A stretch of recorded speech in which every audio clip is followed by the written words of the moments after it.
Welcome to my YouTube channel come to e Pathshala it's on. Hope कि आप सभी अच्छे होंगे। फ्रेंड्स, आज हम जानेंगे कि अमीबा अपना फूड कैसे लेता है और कैसे उसका डाइजेशन होता है। ये टॉपिक स्टैंडर्ड 10 बायोलॉजी स्टूडेंट्स के लिए बहुत ही ज़्यादा इम्पॉर्टेंट है। तो फ्रेंड्स, आप ध्यान से सुनिएगा और समझने की कोशिश कीजिएगा। Friends, amoeba single celled animal है जिसका बॉडी इर्रेगुलर शेप का होता है और ये एक यूकैरियोटिक ऑर्गेनिज्म है। चलिए बढ़ते हैं अमीबा के डाइजेशन की तरफ। अमीबा होलोजोइक न्यूट्रिशन परफॉर्म करता है through intracellular digestion. Friends, holozoic nutrition के बारे में मैंने न्यूट्रिशन के पार्ट 1 वाले वीडियो में बहुत अच्छे से बताया है कि होलोजोइक न्यूट्रिशन क्या होता है और कौन उसको परफॉर्म करते हैं। आइए जानते हैं इंट्रासेलुलर डाइजेशन क्या होता है। Intracellular digestion is the breakdown of substances within the cytoplasm of the cell. Intracellular digestion में जो सब्सटेंस लिया जा रहा है एज अ फूड, जो सब्सटेंस लिया जा रहा है उसका ब्रेकडाउन सेल के साइटोप्लाज्म में होता है। फ्रेंड्स, आप इस डायग्राम से समझ सकते हैं सेल का साइटोप्लाज्म क्या होता है। ये एक टिपिकल सेल है जिसमें बहुत सारे ऑर्गेनल्स नहीं दिखाए गए हैं, बस जो ज़रूरी है साइटोप्लाज्म को समझने के लिए वो यहाँ दिखाया गया है, जो है सेल मेम्ब्रेन और न्यूक्लियस। सेल मेम्ब्रेन आप देख रहे हैं कि सेल की जो आउटर बाउंड्री है उसे ही सेल मेम्ब्रेन कहा जाता है और सेल के पास एक स्ट्रक्चर होता है जो उसको कंट्रोल करता है, उसका नाम है न्यूक्लियस। फ्रेंड्स, न्यूक्लियस के पास भी अपना एक मेम्ब्रेन होता है जिसे हम न्यूक्लियर मेम्ब्रेन कहते हैं। फ्रेंड्स, सेल के मेम्ब्रेन के अंदर और न्यूक्लियस के मेम्ब्रेन के बाहर जो फ्लूइड भरा हुआ है, इसी फ्लूइड को हम साइटोप्लाज्म कहते हैं। आई होप कि अब आपको साइटोप्लाज्म क्लियर हो गया होगा। फ्रेंड्स, होलोजोइक न्यूट्रिशन में 5 स्टेप्स होते हैं: ingestion, digestion, absorption, assimilation and एजेशन।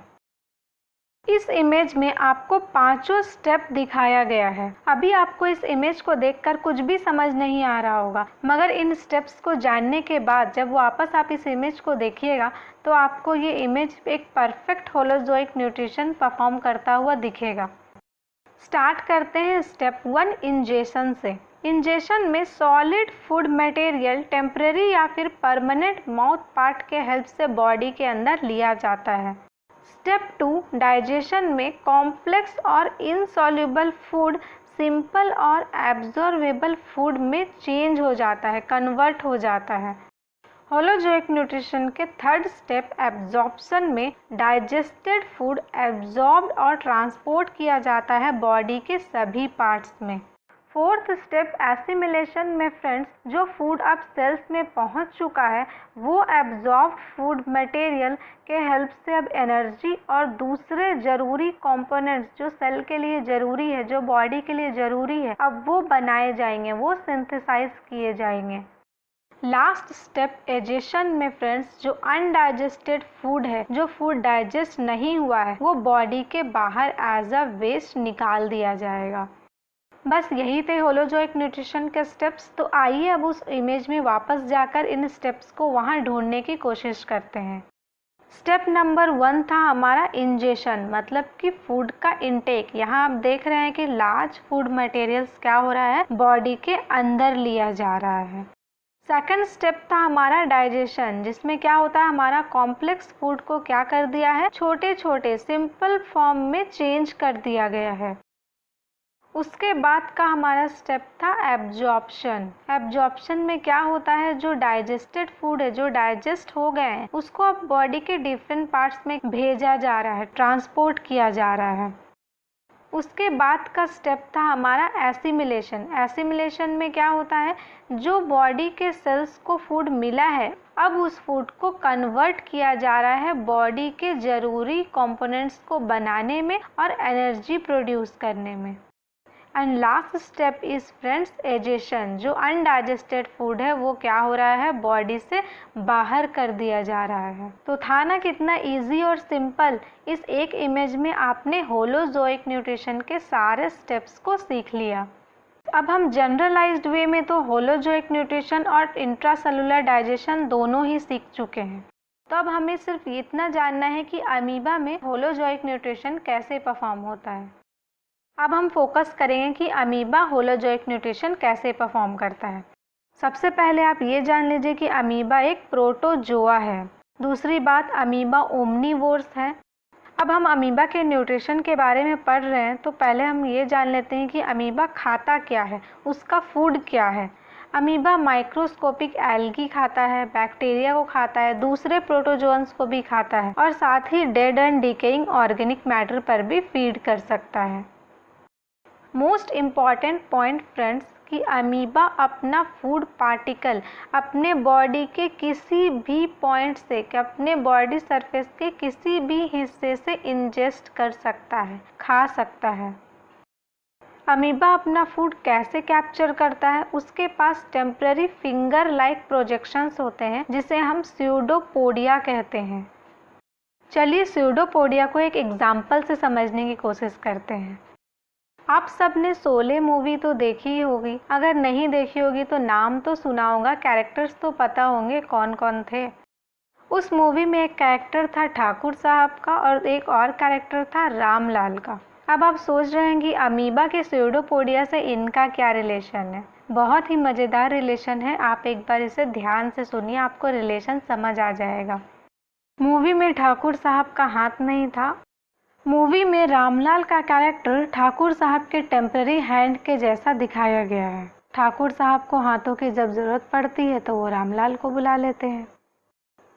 अगर हम ठाकुर साहब को अमीबा और रामलाल को स्यूडोपोडिया समझे तो अमीबा के पास भी कोई हैंड, कोई फुट तो है नहीं। जब उसे माउथ पार्ट की या लेग की ज़रूरत होती है तो वो स्यूडोपोडिया निकाल देता है। अगर आपने अमीबा का डायग्राम देखा हो तो आपको पता होगा कि अमीबा के पास कोई भी परमानेंट माउथ पार्ट नहीं है। जब उसे फूड कैप्चर करना होता है तो वो अपने बॉडी के सरफेस को ही अलग अलग डायरेक्शन में स्ट्रेच करता है, वही उसका स्यूडोपोडिया कहलाता है। तो था ना ये एक इंटरेस्टिंग कॉन्सेप्ट अमीबा और स्यूडोपोडिया के रिलेशन को समझने का। आप अगर इस तरह से याद करेंगे फ्रेंड्स तो आप कभी भी नहीं भूलेंगे अमीबा और स्यूडोपोडिया का रिलेशन। स्यूडो का मतलब होता है फॉल्स, नकली, और पोडिया का मतलब होता है फीट। तो अब आप यहाँ फीट कहे, हैंड कहें, एक ही बात है। अमीबा कोई बहुत बड़ा ऑर्गेनिज्म तो नहीं है, एक सिंगल सेल का होता है, तो कहाँ उसके हाथ और कहाँ उसके पैर। बट हमारे साइंटिस्ट ने पोडिया के लिए फीट वर्ड यूज़ किया है तो हम फीट ही यूज़ करते हैं। इसी स्यूडोपोडिया के हेल्प से वो फूड भी कैप्चर करता है, अपने हैंड के जैसे भी यूज़ करता है, और जब उसको लोकोमोशन करना होता है, मूवमेंट करना होता है, तो इसी स्यूडोपोडिया के हेल्प से वो चलता फिरता भी है। जब कोई सेल या फिर कोई unicellular organism solid food particle लेता है, इस तरह से इंजेक्शन का प्रोसेस कंप्लीट करता है, तो उस प्रोसेस को हम फेगोसाइटोसिस कहते हैं। ये एक न्यू टर्म है आपके लिए, इसे याद रखिएगा। जैसे ही अमीबा किसी फूड पार्टिकल के कांटेक्ट में या फिर अपने प्रे के कांटेक्ट में आता है तो वो अपने स्यूडोपोडिया को उसके चारों ओर थ्रो करता है और धीरे धीरे उसको हग कर लेता है, बड़ा प्यार से, सारखी के जैसा बाहें फैला के। अमीबा अपने स्यूडोपोडिया से अपने प्रे को इनसर्कल कर लेता है, उसके चारों ओर घेरा बना लेता है और उसके स्यूडोपोडिया के जो टिप्स है, किनारे जो है, वो फ्यूज कर जाते हैं आपस में और एक वेसाइकल बना लेते हैं। इस वेसाइकल को हम फेगोजोम कहते हैं। इस मेथड से अगर कोई फूड लेता है फ्रेंड्स तो उसे हम सर्कमवैलेशन कहते हैं। तो यहाँ आपने दो और नए टर्म सीख लिए, फेगोजोम एंड सर्कमवैलेशन। उसके बाद लाइसोजोम जो होते हैं वो फेगोजोम के साथ फ्यूज कर जाते हैं, दोनों जुड़ जाते हैं, एक फूड वैक्यूल बना लेते हैं। मगर ये फूड वैक्यूल एक जगह स्टेशनरी नहीं रहते हैं। फ्रेंड्स, अमीबा के पास हमारे जैसे डाइजेस्टिव सिस्टम तो नहीं है, उसके पास एक ही सेल है और उस सेल के सभी पार्ट्स तक वो फूड पहुंचना चाहिए। इसके लिए क्या होता है, वो फूड पूरे साइटोप्लाज्म में सर्कुलेट होता है विद स्ट्रीमिंग मूवमेंट। रिवर में आपने देखा होगा कि वेव्स बनते रहते हैं और वो वेव्स आगे की तरफ बढ़ते रहते हैं, उस तरह से अमीबा के भी साइटोप्लाज्म में वेव्स के जैसा कुछ हरकत होते रहता है। इसकी वजह से फूड सेल के डिफरेंट पार्ट्स में पहुंच जाता है। इस इमेज में फेगोलाइसोसोम का फॉर्मेशन दिखाया गया है। यहाँ आप देख रहे हैं कि फेगोसोम के साथ लाइसोसोम जुड़ गया है, दोनों आपस में फ्यूज कर गए हैं और फेगोलाइसोसोम का फॉर्मेशन हुआ है। फिर फूड वैक्यूल में रिएक्शन होता है। वो रिएक्शन पहले तो एसिडिक होता है, फिर बाद में अल्कलाइन हो जाता है। यहाँ फूड का डाइजेशन होता है किसके हेल्प से? डाइजेस्टिव एंजाइम्स के हेल्प से, जो लाइसोसोम के अंदर भरे होते हैं। इसकी वजह से जो कॉम्प्लेक्स इनसॉल्युबल फूड मटेरियल्स था वो सिंपल एब्जॉर्बेबल फॉर्म में चेंज हो गया। अब सेल उसको एब्जॉर्ब कर सकता है। फिर बाद में वो सेल के साइटोप्लाज्म के जो सराउंडिंग एरिया है वहाँ डिफ्यूज हो जाता है। अब सेल में जो ये एब्जॉर्ब फूड मटेरियल है उसके हेल्प से एनर्जी प्रोड्यूस किया जाता है और प्रोटीन्स, कुछ पॉलीसैकेराइड्स, कुछ फैट्स और जो नेसेसरी कंपोनेंट्स है जिसकी सेल को ज़रूरत है वो सारे का सिंथेसिस कर लिया जाता है।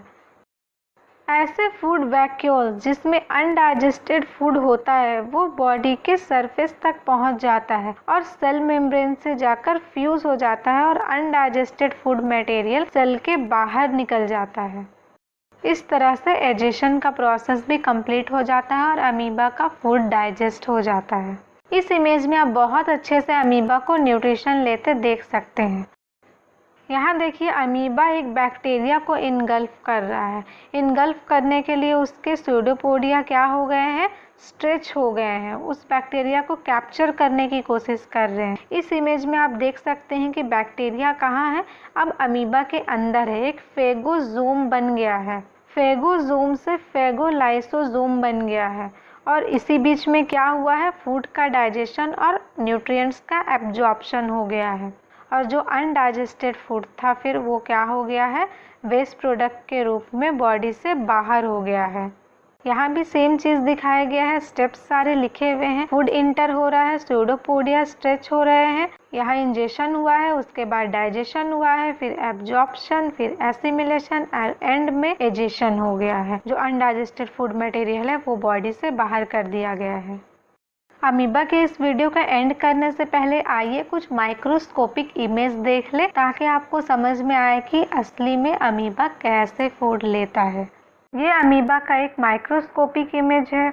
इस इमेज में आप देखिए कि अमीबा अपने स्यूडोपोडिया को कैसे स्ट्रेच कर रहा है इस फूड को कैप्चर करने के लिए।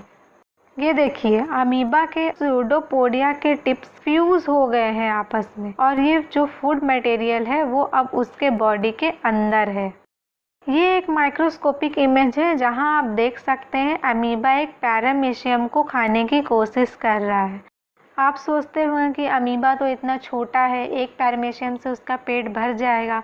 तो इस इमेज में देखिए कि वो कितने सारे पैरामीशियम को अपना शिकार बना रहा है। यहाँ पैरामीशियम को इनगल्फ करने की कोशिश कर रहा है, यहाँ कर चुका है, इधर स्ट्रेच हो रहा है दूसरे पैरामीशियम को पकड़ने, यहाँ एक पैरामीशियम को पकड़ा हुआ है, यहाँ एक पैरामीशियम को पकड़ा हुआ है, इधर नीचे की तरफ अपने स्यूडोपोडिया को बढ़ा रहा है पैरामीशियम को पकड़ने के लिए, इस ओर अपने स्यूडोपोडिया को बढ़ा रहा है पैरामीशियम को पकड़ने के लिए। अपने बॉडी के अंदर कितने सारे पैरामीशियम को वो पचा चुका है, कैप्चर करके रख चुका है। तो आप देख सकते हैं ये कितना भुक्कड़ है, एक साथ कितने सारे पैरामीशियम को ये अपना शिकार बना सकता है। तो इसके छोटे होने को आप इतना छोटा भी मत समझिए। तो इस लेसन के एंड में आप क्या सीखते हैं कि अमीबा जिसे प्यार से हक करता है उसका बैंड बज जाता है। तो फ्रेंड्स हमारा आज का सेशन तो यहाँ कंप्लीट हुआ। आप घर पे रहिए, सेफ रहिए। थैंक यू इस वीडियो को पूरा देखने के लिए। अगर आप चाहें तो मेरे चैनल को सब्सक्राइब कर सकते हैं। अगर वीडियो अच्छा लगा तो लाइक कीजिए, कमेंट कीजिए और अपने दोस्तों के साथ भी इसे शेयर कीजिए। फिर मिलते हैं अगले वीडियो में friends. Bye bye and stay safe.